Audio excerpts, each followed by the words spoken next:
With him being ruled out for the rest of the season, the impact of him missing games, it's starting to catch up.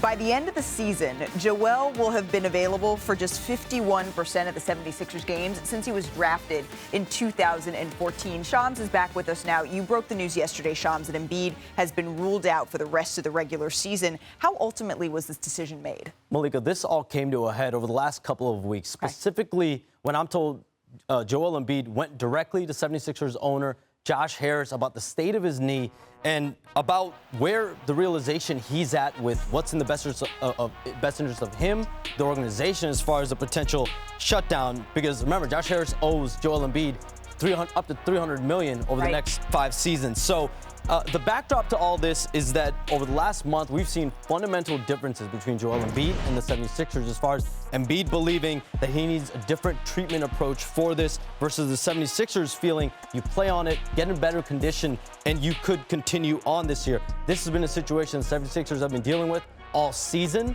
and they've managed the swelling in multiple different ways, including injections monthly, just to get him on the court. But here they are in lockstep. This is all about getting Joel Embiid back on the court in the best sustainable way, and they are in lockstep about that. Wow, okay, but it took Joel Embiid going to ownership for this decision to come to a head. Shams, thank you very much for that information. So in terms of the next steps on his path to recovery here, we don't know exactly what's next, but what we do know is that Joel Embiid, he went over Sixers team president Daryl Morey's head and went directly here to Josh Harris, someone who also works with Josh Harris in a consulting role for the Washington Commanders. Bob, that's you. What does this say about Joel's relationship here with the front office, with the team?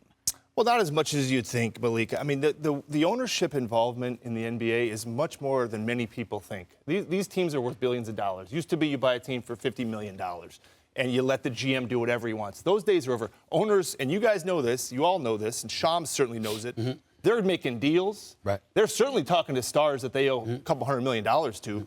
They're hearing from stars. They're speaking to the media. They're talking to other owners about deals. They are getting on the phone. So that part, Malika, I know what it looks like, but that's pretty commonplace these days and something like that. As far as what it means, I think the most important thing Shams said was they're in lockstep now. Well, they have to be in lockstep now because he's owed a lot of money, and they're both motivated to get this right. They're both motivated to say, okay, whatever happened. You're done for the season. Let's figure out the best course. Couple of things. Number one, he's been on the injured list about 7 times this year. Number two, he's missed about 431 career games. He's only played in about 452. That's abysmal. Obviously, it's due to injury. We know that when Joel Embiid is healthy, he is an absolute superstar in this game. But number three, I want to get a little personal here, Bob, and tell you, love you to death, love working with you. I do not believe you with what you just said. I'm going to tell you in front of the national.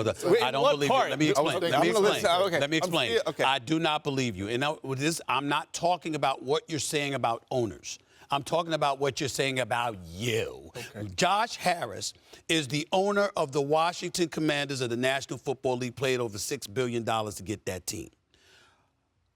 He's got Magic Johnson as a minority owner. He has a 4-time champion consulting him as well. That 4-time champion was with the NBA, not the NFL. Magic Johnson's a 5-time champion in the NBA, not the NFL. But he's got 9 rings connected to him in the NBA. But no, he's not going to talk to you about this team that he owns in the NBA. Stop it. Just stop it. Go ahead, Perk. What do you got? I was thinking the same thing. First of all, the great organizations, their general manager is involved. That's number one. Number two, let me leave that there. Joel Embiid, it's time for him to switch his mindset, okay? This is on him, right? He has a history, and everyone knows this, of having bad habits, right? When he played in the Olympics, guys around him in the Olympics, his teammates, they were tripping out about his bad habits. It's time for him to have a level of accountability, okay? That's the first thing. The second thing, you also need to involve Tyrese Maxey in this process. Because as I said when we all was on here about a month and a half ago, this is his team now. Right. Because I believe that Joel Embiid is officially done. When I say done, not retiring, I mean done as being that guy again. Even when he comes back next year, he's still not going to be that MVP All-NBA Joel Embiid. That don't mean he can't go out there and give you 19 and 9. He's just not going to be that franchise guy again. So it's time for him to get his mentality right and his habits right. So, Bob, is Stephen A. right? Has he talked to you about this? I'm No, just no. curious. Look, And then separately, if he has, go ahead. No. Look, my thing is, Malika, is that these decisions that are made, this stopping him from playing basketball, I think we all were saying that's the right decision. The bigger decision is what happens now, right? And sure, if somebody says, what do you think should be happening? They know what they're doing. It may not look like it, but they know what they're doing. These things are hard, guys. Figuring out a chronic knee issue is not easy. Sometimes. It's not easy. I dealt with this with McGrady. I dealt with this with Brandon Roy as an agent. It's not like do this. And I didn't mean for you to be put on the spot. I didn't want you to be asked that question. All I wanted you to do is know nobody believes that an NBA owner has you. Let me just offer ain't a asking you glimmer no of hope question. here for the second. Nobody I'm not a believes doctor, that. though. May I? I don't know the answer to these things. Wanna try to boast at what I look like. If I'm gonna try to rap, pull up long range. Jimmy with the heat, I'm on fire. It's NBA on the ESPN tour.